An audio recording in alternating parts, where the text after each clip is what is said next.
So, senior day for coaches. What's it like for coaches? Emotional. You know, you spend so much time with those guys, you hate to see them go. I mean, I was going to say, there's 13 of them between your players, your managers, your trainers. I mean, that's a ton of guys that you're going to say goodbye to. Mm-hmm. Well, I think it also shows how much people want to be part of the program. When you think about how many managers we have and everything that they do, with very little to no financial reward, and so yeah, I mean it's a tough day, particularly when you got guys that you've had for 4 years. Have you always done it and approached it the same way wherever you were as a coach, whether you're at Walsh or Cincinnati or whatnot? Yeah. Mm-hmm. We just didn't have many managers. We only had one manager at Walsh. That's all. Yeah. But I mean, in terms of the players and the way you recognize them and all that, it's always been the same. Yeah, pretty much. And what about when you were a player? Do you remember what it was like on your senior day? Mm-mm. No, it was a blur. I don't think we walked out there. You didn't. I don't remember anyway. Well, you didn't do a carpet back then. We ran out on a carpet before to start the game. You know, the first. But no, I don't think so. So you don't remember anything about the game hardly at all. No, we had I think we had like a little banquet kind of thing. And I remember that because that's the first time I met Greg White. He was the West Virginia High School Player of the Year, and he was recognized at that banquet that we had then. Yeah, like a touchdown club banquet. It's probably illegal, but. Well, do you remember anything about the game itself that you played in? No. I remember the last time we lost. Last time we lost was it was in a tournament. That's right.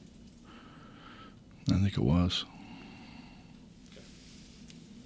Well, out of the guys, players are going to be senior day tomorrow. You're going to have 6 of them. 5 of them are first-year guys. Have you gotten everything out of them when you looked at them last year that you said, here's what we need? Have they lived up to what you wanted them to do? Yeah, I think they have.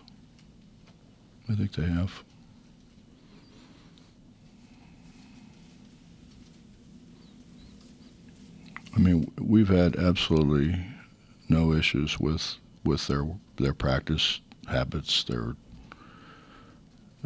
work ethics in practice. I mean, obviously, we all would like to want more, but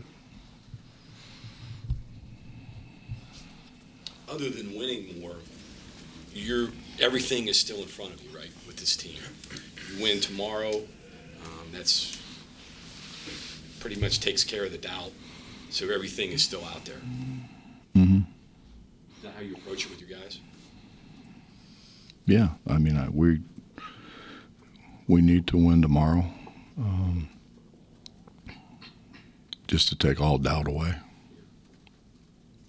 I think we're fine now, but I think we would all feel a lot more comfortable sitting there when the pairings are introduced if we had one more win. Well, we've talked about the missed opportunities, and especially free throws cost you a couple of games. Since then, you've been very good. Last 10 games or so from the foul line. Has this team improved in that area? Has it gotten to where you want it to be in terms of foul shooting? Yeah, I would say they have. I mean, when you stop and think about it, we had 3 free throws to beat Baylor in the first league game. Missed them. We had 2 to beat Oklahoma with tie score, no time on the clock. We missed them. I don't think we would miss those now. Bank on who shoots them, right? No, I mean, I think the majority of our guys would make them. Even Jimmy's improved greatly. Jimmy's improved tremendously. Do you think the impacts you have through basketball or through what you bring to the guys on a more like a personal level throughout their careers, what makes the night so special? I mean, you get to see him as an 18-year-old and then leaving now, but Eric was just talking about how within a year you brought him mentally from somewhere out here to focused. So I guess you could say something about that. I think that's what we're supposed to do. I mean, I think that's what coaching is all about. And I think these guys will be much like the other guys that I've coached. I could tell you guy after guy after guy from Walsh College, the first time I was a head coach, to the University of Akron, the guys that have come here and watched games and stayed with me. Lenny Stokes will be here tonight. Obviously Kenyon's been here. Kenyon's been here several times. I just hired DJ. Those are my guys, along with Pete Michael and various other ones. But you'd be hard pressed to find very many of them that haven't been here at one point in time or another. Bob, any update on Mo or James Southwest? No, I was teasing Mo just in the hallway a little bit, but he's still in the boot. You had 2 daughters. Do you view these guys as your sons a little bit, in some ways? I think there's a large degree of them that probably I'm more a father figure. I don't know about. Yeah, I guess. Yeah, I guess that's true. Bob, if James rolls his ankle in a Wednesday game, maybe he doesn't play tomorrow. I don't know. Maybe he doesn't play tomorrow anyways, I guess. But He was good in practice yesterday, Mike. The break, though, probably came at a really good time for him, I guess. Yeah, probably so. But again, he was good yesterday. That's been collectively. Joe had his shoulder iced, and looks like Jimmy's hamstring. I probably got a list of a lot of guys who are just kind of wearing the season. Well, it's that time of year. Yeah. I think it's kind of like I think they realize that you have to play through a little bit of things sometimes. Along those lines, you guys had considerable, I guess you would say, adversity. Iowa State. There's a win that's just absent those kind of issues, and there's a win that has all those things you have to overcome. How valuable could something like that be? It's a bit galvanizing where guys really have to do stuff they're maybe not used to or comfortable doing, and you're rewarded with a win that you really needed. Yeah, Mike, I think obviously we've gotten better and better as the season's gone on. I don't think if we were playing now the games that we lost early on, we would have ever lost. But I think when you take, and it's the way of the world right now, but when you take guys and try to fit them in with guys that have been here or guys from another style, another a way of playing, it's going to take some time.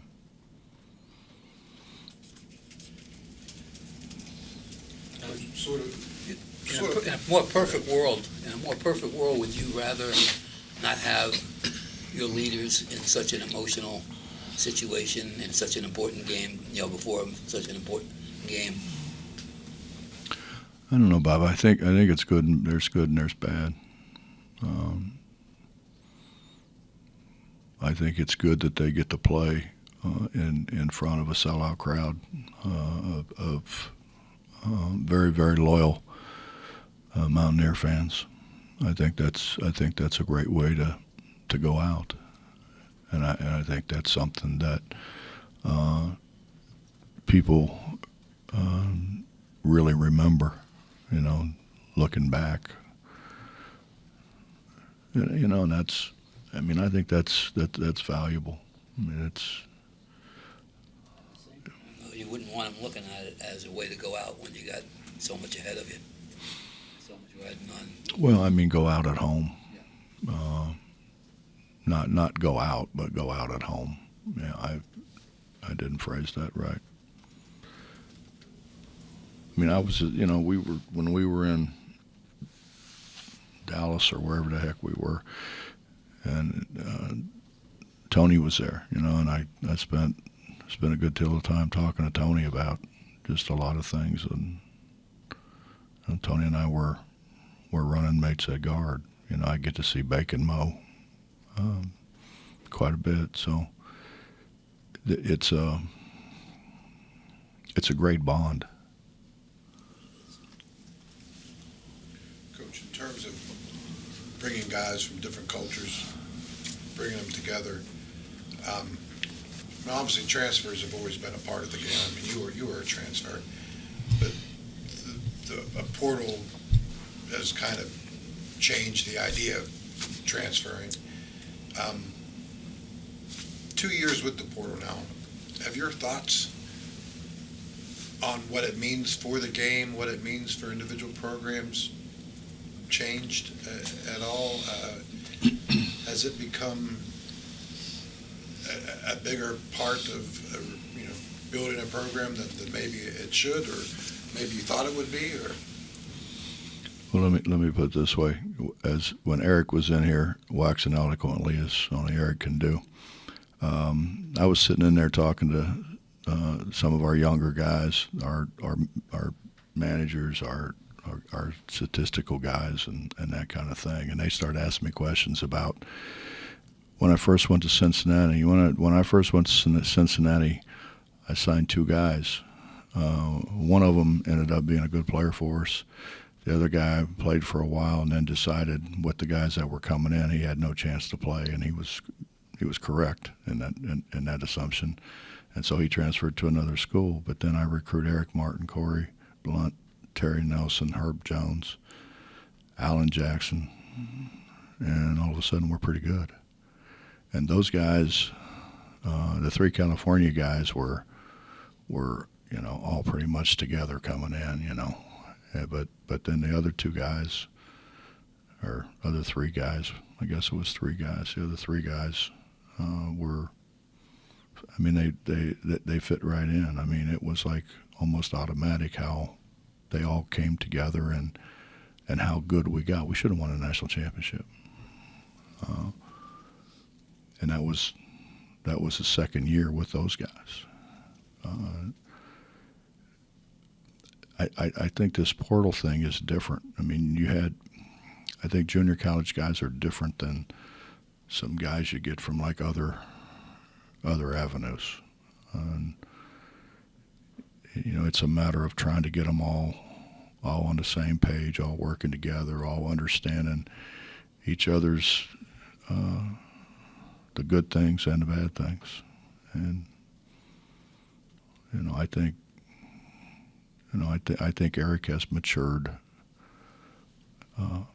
at a very quick pace from where he was and how he approached things, how he approached the game, how he approached his teammates. I mean, the whole thing. But it takes time, And again, I mean, if we just a few things, if we make some free throws, we're not sitting where we're sitting now. That's for sure. But I mean, it is what it is, and I give these guys a lot of credit because they didn't hang their heads. They didn't lay it down.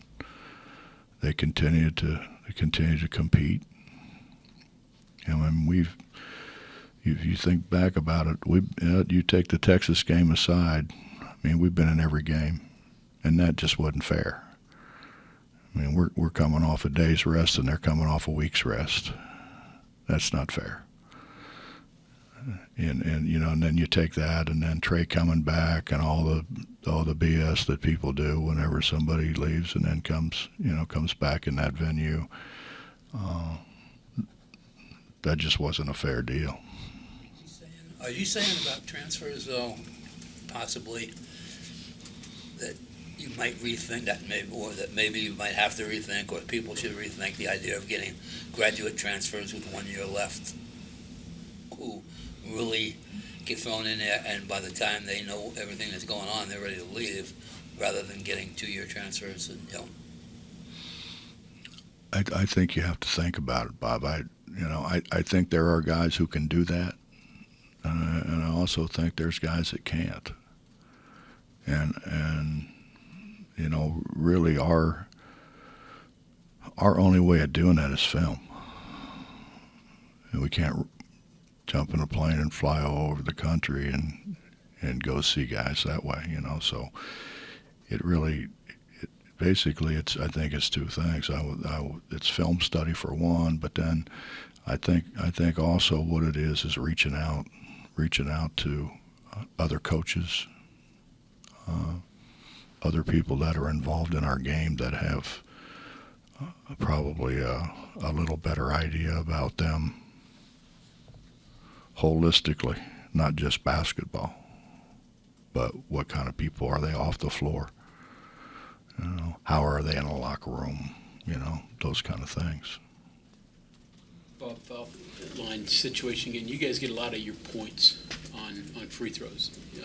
You draw stuff up looking to create contact and get things to line, or you're always just looking to draw an open shot? We draw things up quite a bit to attack the rim. And generally, when you attack the rim, you've got a pretty good chance of going to the foul line. The downside of it is, look at Keaty. He's pretty beat up. He's hit the floor numerous times, and there wasn't a foul, which is kind of hard to imagine. But He probably could have shot more. I think he should have shot a lot more. Talked all season about giving the fans what they deserve. March is on the horizon. I mean, what do you have left to do before you feel like you and the team has done that this season?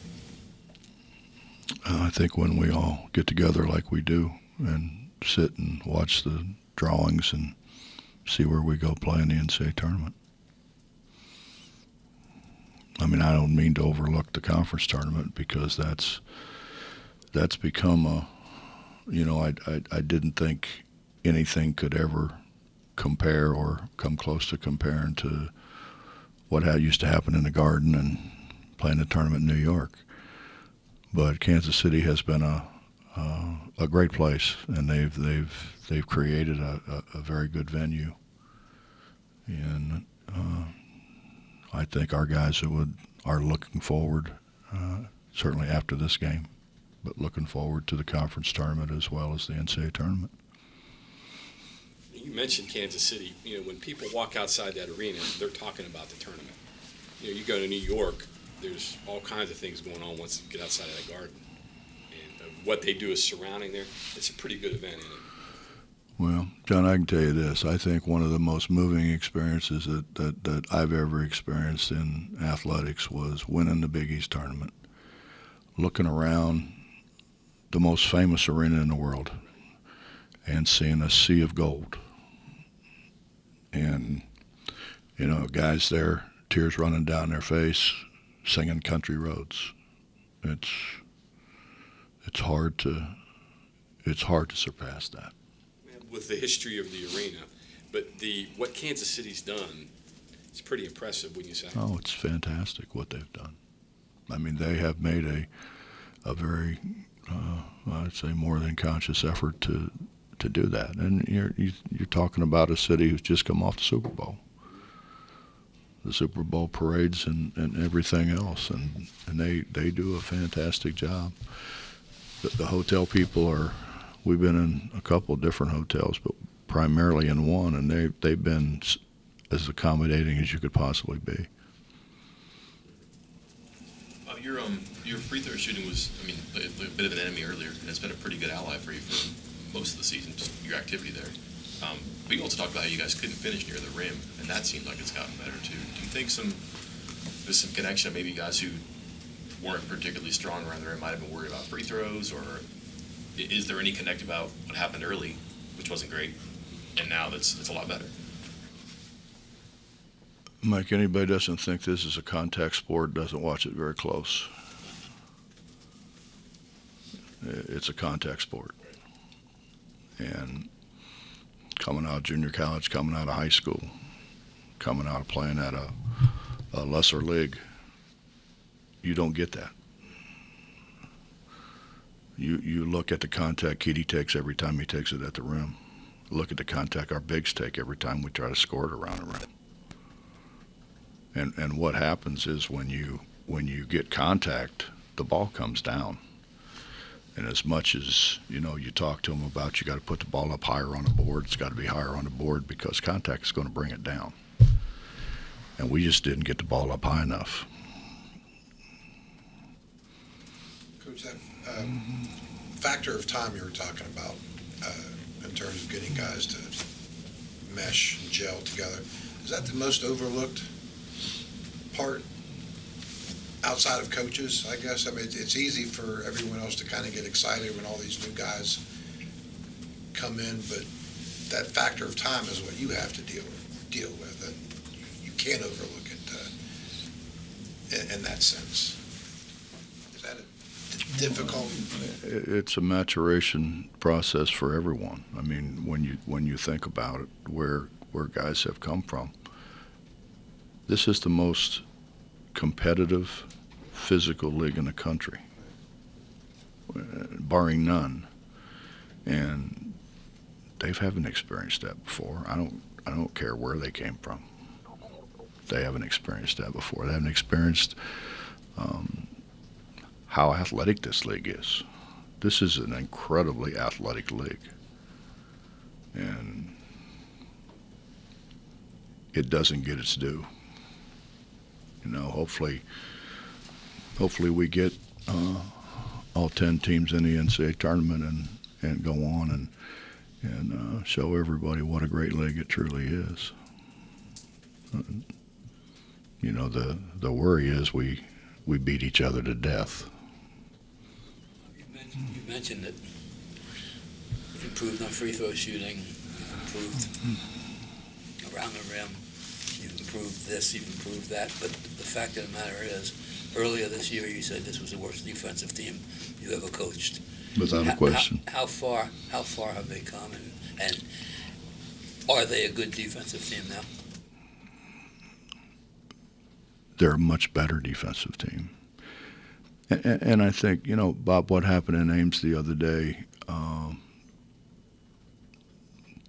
I don't know if it's possible for a lot of teams to be able to do, to make the comeback that we made without our bigs.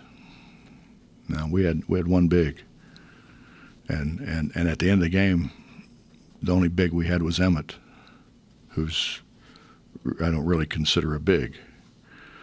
But, I told him, I said, man, you got to rebound the ball. You got to be a factor around the rim. And he was. And that lineup we had out there was a very, very small lineup. And for them to and it's easy for me to say, hey, man, you all got to block out now. I mean, you got to put your behind on somebody's and keep them out, and they did. They responded. But I think that's everybody's rooting for each other. It's a coming together process that has matured over a period of time.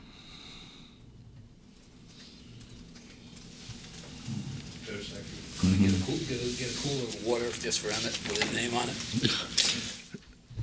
No, I just let him drink mine again. It seemed to work.